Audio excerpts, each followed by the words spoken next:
क्या आपने कभी किसी कंपनी के नाम के पीछे पीवीटी एलटीडी या एलटीडी लिखा देखा है?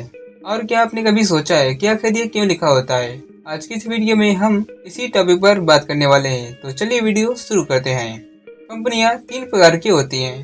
पहला है प्रोप्रिएटरशिप कंपनी, दूसरा है प्राइवेट लिमिटेड कंपनी और तीसरा है लिमिटेड कंपनी। तो चलिए इन्हें हम बारी बारी से समझते हैं।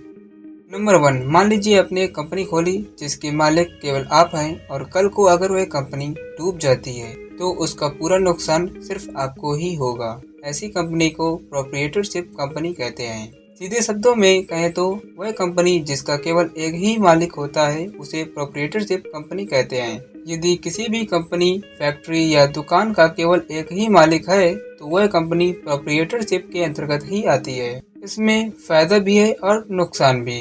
फायदा ये होता है कि अगर कल को आपकी कंपनी ग्रो करती है तो उसका पूरा प्रॉफिट सिर्फ आपका होगा, लेकिन वहीं यदि कल को आपकी कंपनी डूब जाती है तो उसका पूरा लॉस भी सिर्फ आपका ही होगा। नंबर 2, प्राइवेट लिमिटेड कंपनी, जिसे शॉर्टकट में पीवीटी एलटीडी लिखा जाता है। ऐसी कंपनी जिसके मिनिमम 2 तथा मैक्सिमम 50 शेयर होल्डर होते हैं, उस कंपनी को प्राइवेट लिमिटेड कंपनी कहते हैं। सीधे शब्दों में कहें तो ऐसी कंपनी में कोई एक अकेला व्यक्ति मालिक नहीं होता है। एग्जाम्पल से समझते हैं। मान लीजिए कि मुझे एक कंपनी खोलनी है, लेकिन मेरे पास उतने रुपए नहीं है कि मैं एक कंपनी खोल सकूं। इसलिए मैंने अपने दोस्तों के साथ मिलकर 10 लोगों की टीम बनाई और रुपए मिलाकर एक कंपनी खोली।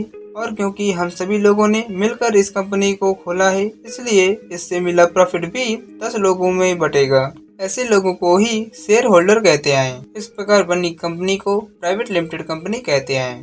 प्राइवेट लिमिटेड कंपनी में 2 प्रकार के लोग होते हैं। पहला होता है शेयर होल्डर, जिसे कंपनी के मालिक कहते हैं।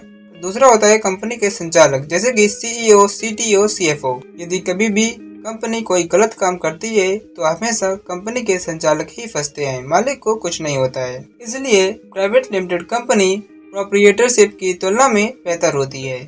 नंबर 3, लिमिटेड कंपनी, जिसे शॉर्टकट में एलटीडी लिखा जाता है।